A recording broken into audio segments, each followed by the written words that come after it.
ทักทายกับบรรยากาศตอนบ่ายๆตอนนี้ก็บ่าย2 โมงพี่น้องบ่าย2 โมงแล้วออกมาคือเก่าเนาะหาอยู่หากินตามที่เด็ดตามป่าตามดอนคนเคยออกมาได้บ่ได้ว่ากันอีกทีหนึ่งเนาะบ่สนจุยยังพี่น้องเอ้ยออกมาก็เพียงแต่ได้ออกมาเนาะวันนี้เนาะนี่คือคุ้นเคยเนาะนี่ต่อไม้ใหญ่เอาไปเรียบร้อยพี่น้องเอ้ยไม้ยางใหญ่เนาะตอนคลิปก่อนนะลุงใหญ่เคยได้มาถ่ายแล้วก็มาเบิ่งแต่ว่าตอนนี้เพิ่นเฮ็ดสำเร็จเป็นทีเรียบร้อยยังหลายอยู่ได้ดิทั้งพี่น้องไม้ยางงามเนาะไม้ยางเนาะดิยังหลายบอนอยู่ได้ลุงใหญ่ได้เคยมาเห็นแต่ว่าต้นนี้เพิ่นสำเร็จเป็นทีเรียบร้อยแล้วนี่ต้นยางใหญ่แถวๆนี้เลยพี่น้องเอ้ยคุ้นเคยเนาะมาหาอยู่หากินกะได้เน่บ่ได้เน่กะบ่ว่ากันบ่เพียงแต่ได้ออกมาพี่น้องเอ้ยเนาะ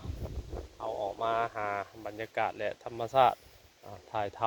ำป่าดอนนี่แหละมื้อนี้กะมีแดดสีฮ้อนๆแน่บ่แต่ว่าบ่ฮ้อนเกินไปเนาะแล้วก็บ่หนาวมื้อนี้กะสิโอเคเนาะไป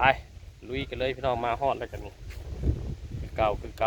บ็ดเฮากะมือก่อนนี่เนาะไปครับเป่าสีเพิ่นบ้าคันเบ็ด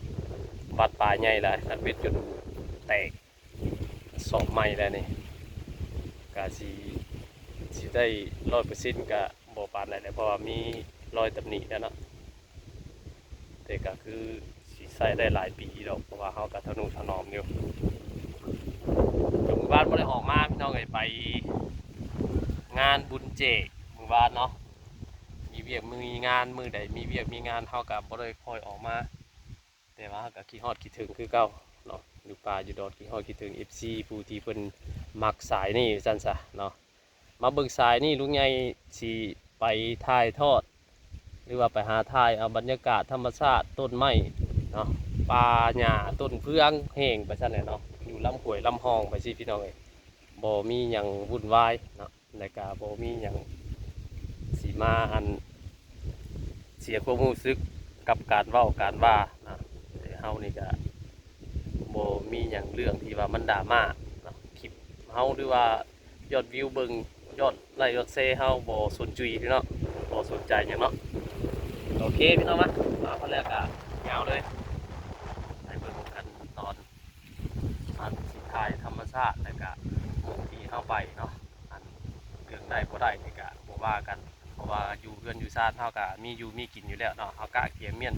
เตรียมพร้อมอยู่แล้วเนาะบ่ให้ขาดครอบขาดครัวก็แล้วกันแหละเพราะว่าออกมาสิเฮาก็เผื่อว่าเฮาหาแต่มื้อใดเฮาโชคเฮาหมานเฮาก็ได้ไปทอดไว้โฮมไว้นะโอเคเว้าหลายเลยพี่น้องไปลุยกันเลยโอเคหลุดกันได้ฝากน้ำเจ้าให้เจ้าหน้าไว้เรียบร้อยเจ้าดิบเจ้าดอนแถวนี้เลยเนาะฝากไว้เรียบร้อยก็ยาวบาดนี้แต่ทั้งบ้านเฮาก็คือสีบ่มีแล้วเนาะคือสีบ่มีคนเครียดคนสั่งแล้ววะคือสิมีแต่คนหักคนหอมเลยแหละเขาก็บ่ได้เฮ็ดผิดบ้านผ่านเมืองเนาะเพราะว่าที่ได้มานปลาก็สิสั่งกันไปโอเคลงเท่าไหร่ก่อนพี่เนาะพี่เอาเริ่มนี้ก่อนพี่เนาะ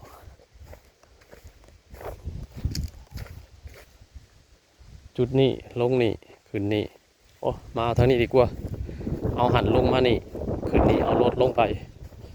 ต่อลงทางใต้มานี่เปลี่ยนทิศทางเลยพี่น้องเลยโอ้ยมีคนโทรเข้ามาเลยไผน้อโทรเข้ามาเนี่ยบ่มีสัญญาณแล้วก็บ่มีเน็ตเด้อพี่น้องเลยโอเคเดี๋ยวรับเพิ่นก่อนบ่มีเน็ตพี่น้องออกมาพี่แล้วเลยเคยล่ะโทรนำอยากมาน้ำว่าซั่นเพิ่นลงมาจากซีปูนหมู่บ้านเพิ่นลงมาพักผ่อนไงบริสวนเพิ่นอยากมานำว่าซั่นเราก็มาตินัดหมายกันแล้วอยู่ต้นไม้ใหญ่ล่มเด้อต่อไม้ใหญ่ฮู้จักหรอกคนเคยมาไป ก็สิลงไปหาวัดแถวนี้รอเคยล่าท่า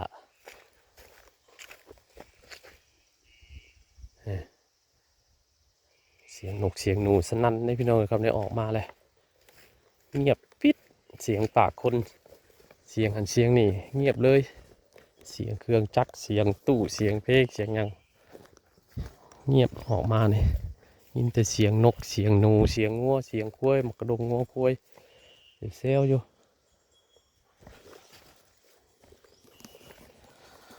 ก็มีความสุขอีกแบบเด้มักบ่คือกันเนาะพี่น้องเนาะนี่มาหอดหนองเลยปลากันน้อยๆหรอกปลาหมูใหญ่หมูมีปลาใหญ่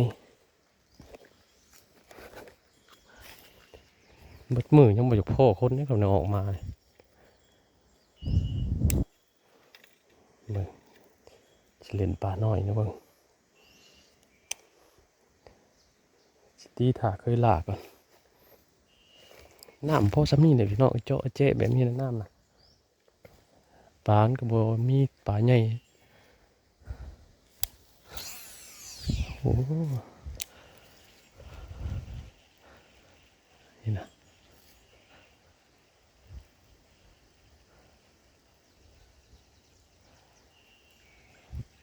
ปลาน้อยๆเดียวเห็นหดตูนหมดเลย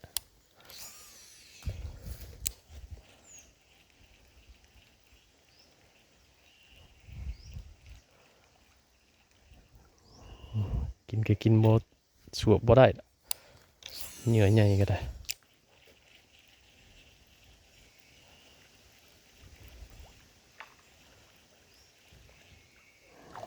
เห็นบ่โอ้ไหลมาหมดพี่สิเหยียบเอาซะเนาะ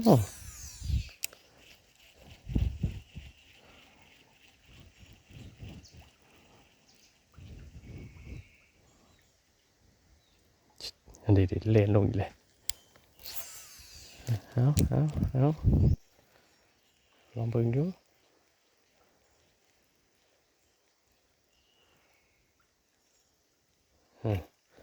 ไหลมาหนีกับปะอย่าเลยไปขึ้นไปทางเหนือพอดีเลาะถาเคยลาก่อนพี่น้องนี่แหละบรรยากาศกาสิพบประมาณนี้เลยน้องเอ้ยถ้าพลาดคือสิเปลี่ยนเหยื่อตัวเก่านี่เหยื่อตัวใหม่ใส่ลงเบิ่งก่อนบางทีฝนมานนะวับนี่น้ำหน่อยปลาน้อย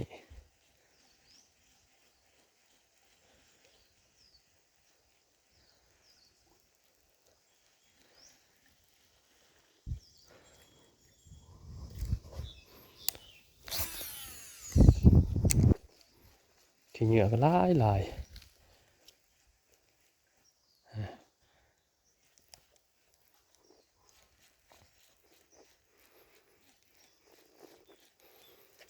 กินนอดตัวปลานะ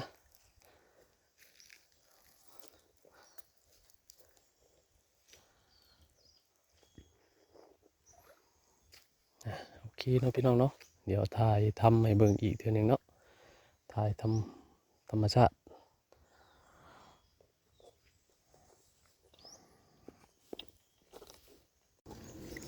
มาหดจุดนี่เลยเบิ่งดีพี่น้องผมเย็นเลยดิ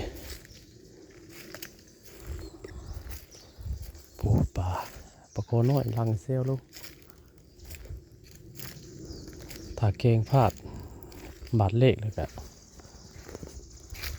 บาดที่สองกับบุญกินเนี่ยบ่เนี่ยปลาก็ได้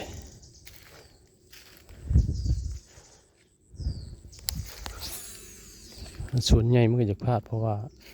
ปลาบ่ค่อยมีตัวใหญ่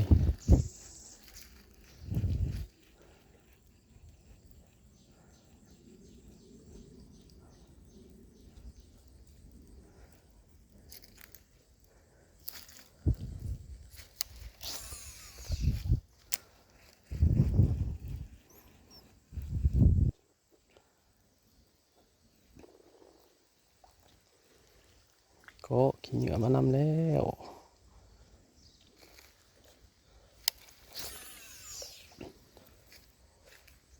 ได้เก่งเนี่ยพี่น้องเลย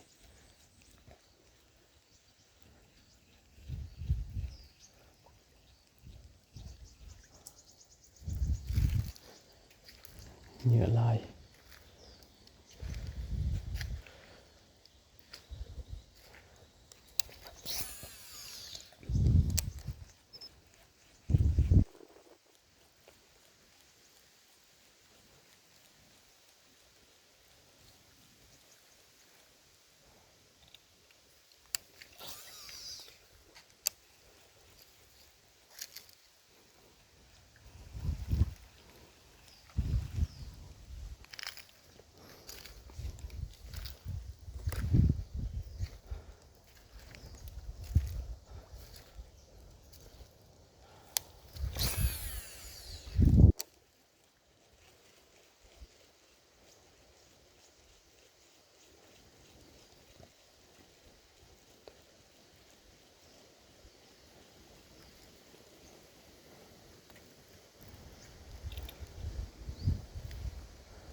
โอ้ย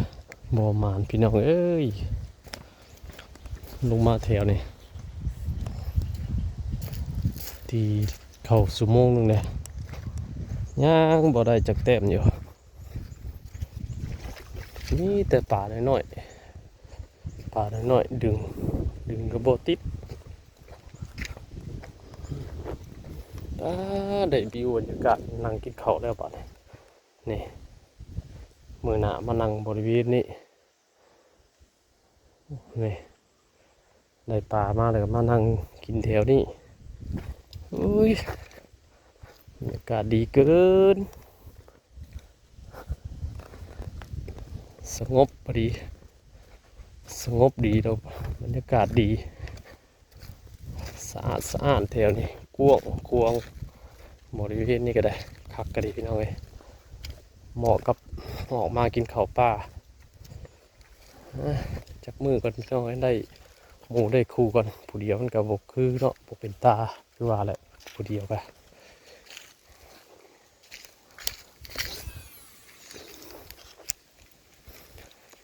น้ำหน่อยแบบนี้เนี่ยพี่น้องเลยนะผมมีฮอดป่าน้อยๆไหล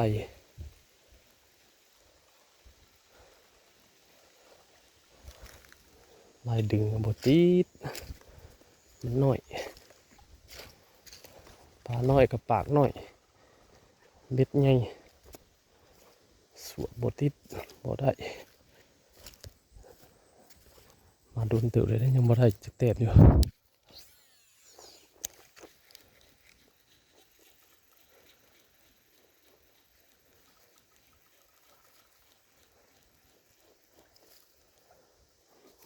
ว่าบ่มีก็มีอยู่ปลาเห็นอยู่จะเป็นปลาน้อยคือว่านั่นแหละ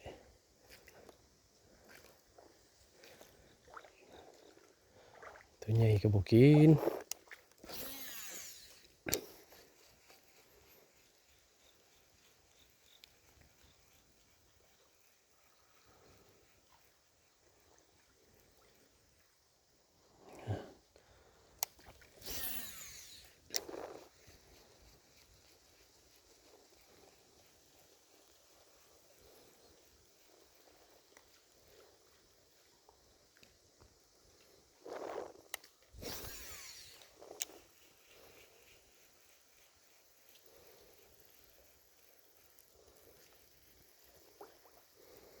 เก่งๆนี่ลักได้ปลาก็ได้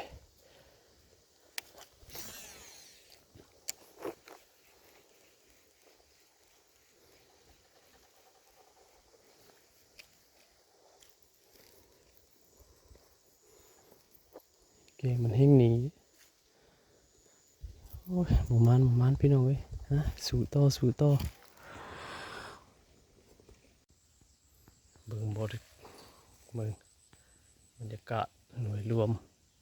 บรรยากาศรอบๆแถวอันนี่พี่น้องป๊อด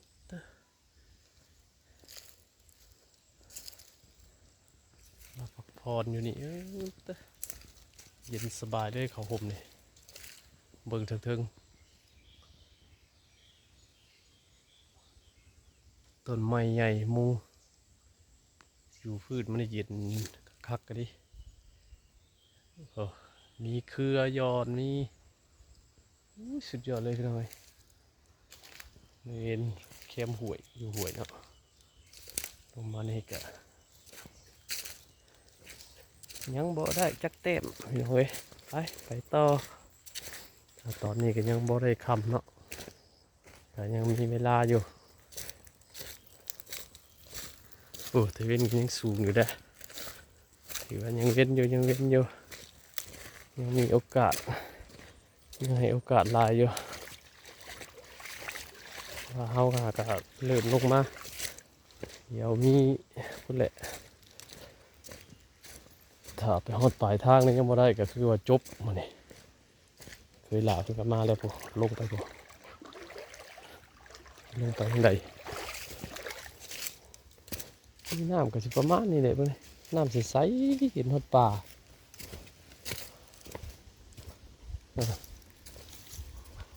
ใส่คักน้ำนะมีปลาเดี๋ยวนี้โอ้ไม้ไว้มองเลยเดี๋ยวได้ปลาห้อมหนานมาหากินเขาอยู่นี่หมูไปกินเขาก่อไปอยู่นี่เลยทางขึ้นโอ้อยากน้ำมาเลยเดี๋ยวนี้มีน้ำสั่งมีน้ำสั่งให้กินน้ำธรรมชาติขุดออกบ่อนี่ใส่ปิ้งเลยน้ำออกเลยหยดปั๊บลงนี่มีขันไปในตักกินนี่เหขวด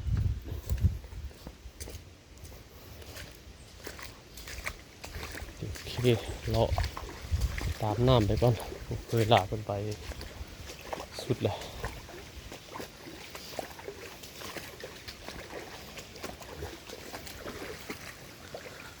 เลาะยางดินตามธรรมชาติก่อนพี่น้องเอ้ยมานี่ออกมาข้างนอกออกมาเลาะได้บ่ได้ก็ขึ้นอยู่กับดวงแต่ว่าเรื่องบรรยากาศธรรมชาตินี่ได้แน่นอนได้กลับเมื่อแน่นอนประทับอกประทับใจแน่นอน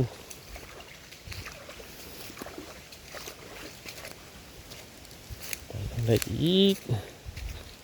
นี่มันมีป่าอยู่มันก็แกงเงาะแบบนี้น้ำมันก็หมองน้ำไหลมัน6 บาทเดี๋ยวนี้รับรองมีแถวนี้ไม่เคยมาดึงทีนึง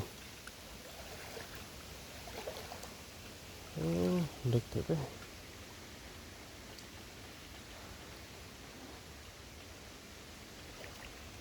โอ้นี่ใส่เกลือบุดมาเกลือบุดกันน้ำเนี่ยหมองมันตื่นมันก็กันได้อยู่แต่มันลึกดินี่ปลามันหาส้นอยู่แบบนี้มันนี่บรรยากาศกับบอเด็ดโหดปลาเลยบุกินบ่จังใดนี่ก็เป็นห้าวประมาณมันนี่แถวนี้ปลาผู้อยู่น้ำแบบนี้มัน6 บาทแกงเมื่อไรมันเถิบแบบนี้พี่น้องไอ้นี่เลยมันมีพื้นที่แล้วแกงเม็ด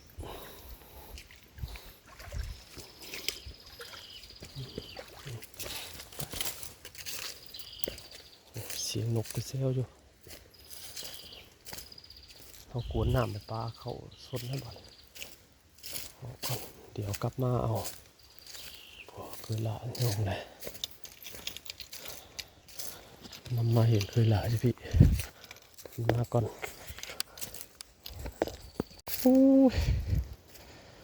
บ่ได้พี่น้องเอ้ย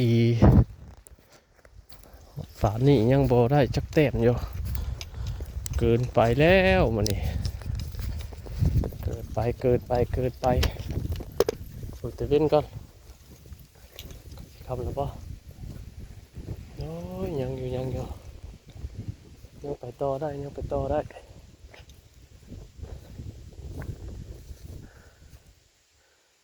ถือว่ายังบ่คำปะได้โอ้สิลงไปจะพุ่นมาเลยโอ้เคยลาเป็นยางมาเลยโอ้ต้นไม้ใหญ่เดี๋ยวนี้ต้นไม้ใหญ่หลายเลยมอมานเดียวมานี่เป็นอย่างวะย่างไปเอารถก่อนเอารถไปลงใต้บ่เนี่ย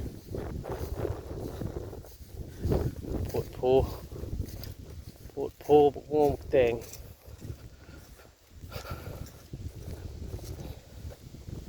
เก่ามาสุโมกหนึ่งนี้ได้หลายตัวเทปอันนี้มาตั้งแต่2 โมง 3 โมงเนาะตอนนี้ก็เกือบ4 โมงนี่ได้ใกล้4เลยพอได้จักแต้มโอ้ยเป็นไปได้เบิดพี่น้องเลยบ่นึกบ่ฝัน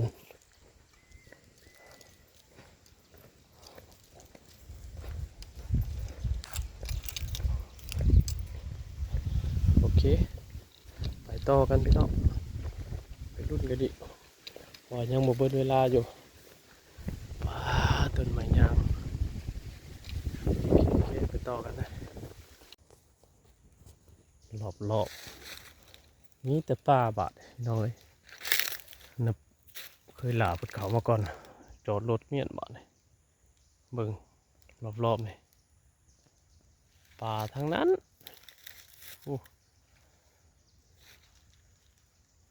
ป่าลึกช่ำไหนหกอีกช่ำไหนมีแต่ทางแบบนี้จอดรถแค่นี้2 คันจักอยู่ใส่คนมันเพิ่งเอ้ยเพิ่งโอ้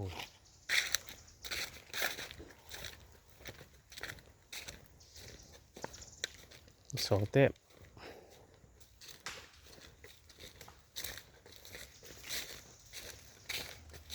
ลงข้างในบาทไปทั่ว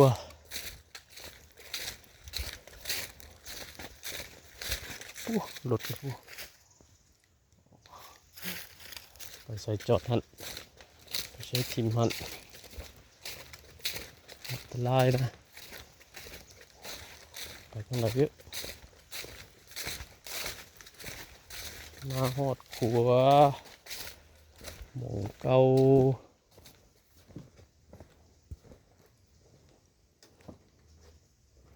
ขัวนี่ในหลุงตอนนั้นพากันขามขัวไปย่างลัดไปเลยลงจากที่15 บาท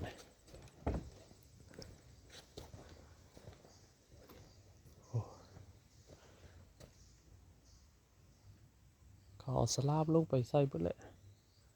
แต่ขางนี้โอเคอยู่ขางนี้คือซีเมนต์เพิ่นอยู่ทั้งนั้นแหละจัดอีกจะเทศจะได้ตื่นกันเพราะบุเสียเถี่ยวมา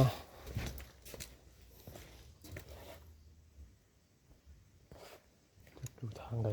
ซอยม้อยมา3 คนกับบ่าวลาวก็มาเหมือนไปทางไหนมาชมป่ามาเที่ยวป่าขี่กันพี่น้อง เดี๋ยวจัดกันโมนี่มันมาดวะกูสิได้เทปหนึ่งน้องให้เผื่อกูเสียเที่ยวคิดว่าสิโบได้ปุ่นนั้นมันนี่นะในที่สุดก็โอเคถือว่าโบขาดมือเนาะออกมาแล้วก็ได้เบ็ดตรงลดหลายหน่อยมันก็เลยเก่งเนี่ยหน้าก็ดีไปเบ็ดตรงรุ่นใส่โอ้ยเราบกขาดเลยขาดง่ายถือว่าโอเคเลยปวดก่อนปวดก่อนอุ้ยหมอน้อยหมอใหญ่พอดีสับนี่แหละป่าบ้านเฮาโอ้ยกัดจังไดวะ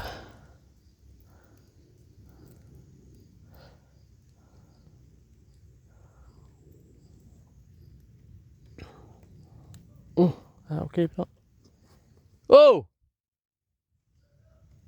ไปกลับบ่เอา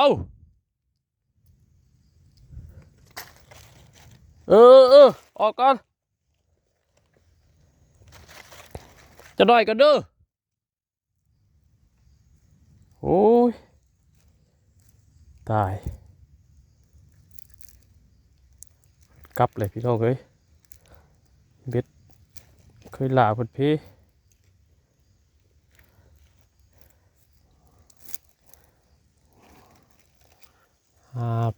ปลาถ้าได้เลาะเป็นตายปะคือจมมาเบ็ดตายเลยเบ็ดพี่เลยสันโอเคโอ้ยหนาเอ้ยกำลังสีแต่เว้นมันก็เริ่มคำเลยเนาะปลาก็เริ่มสกินแล้วนะโอ้ย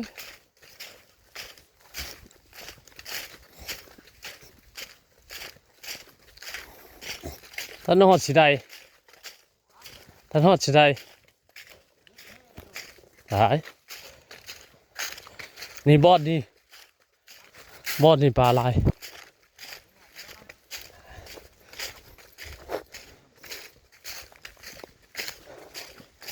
ปลากำลังสิกินแล้วสามดีนะเริ่มแล้วสามดีนะมันเป็นไงบีแตกแล้วไปเมื่อขอชีเวน้ำนองกันก่อนข้อหนึ่งนองกันนั่นน่ะไปเลยขึ้นเหนือวะ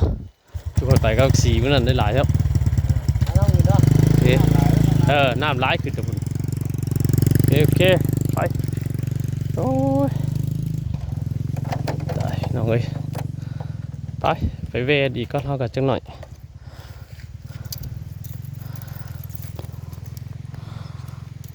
โอ้ยกลับน้องเอ้ยสงสัยมือนี่คือสีเมนมือบอมานบันไดโอ้รอทั่วเขาก่อน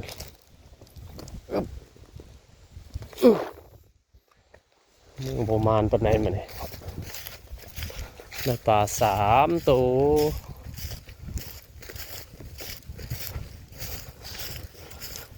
มือไม่จังว่ากันนี่เคยลาเพิ่นเบ็ดมาฮักเบ็ดเสียเนาะเลาะเพิ่นตายเพิ่นไปได้3 ตัวออกมาลัดตอนค่ำโทรมาทางใต้มานี่อื่นจะว่ากันอีกพี่น้องเลยเนาะไปมานำกันกลับนำกันพี่น้องโอเคออกมาได้ใครกลัวบ่ได้ ในหน่อยให้กลัวบ่ได้เนาะออกมาแล้วก็โอเคอยู่สำนี่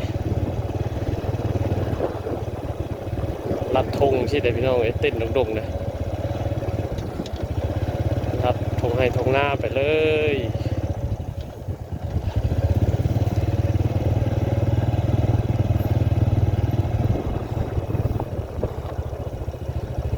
มาแถวๆเคยไปเคยมา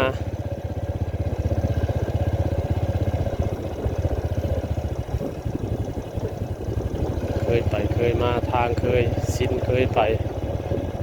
ทางใหม่ครับรถเขาเกมันเกมา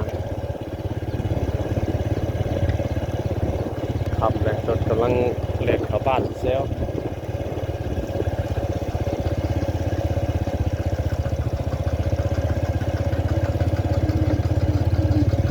เกมันครับเกมันเข้าบ้าน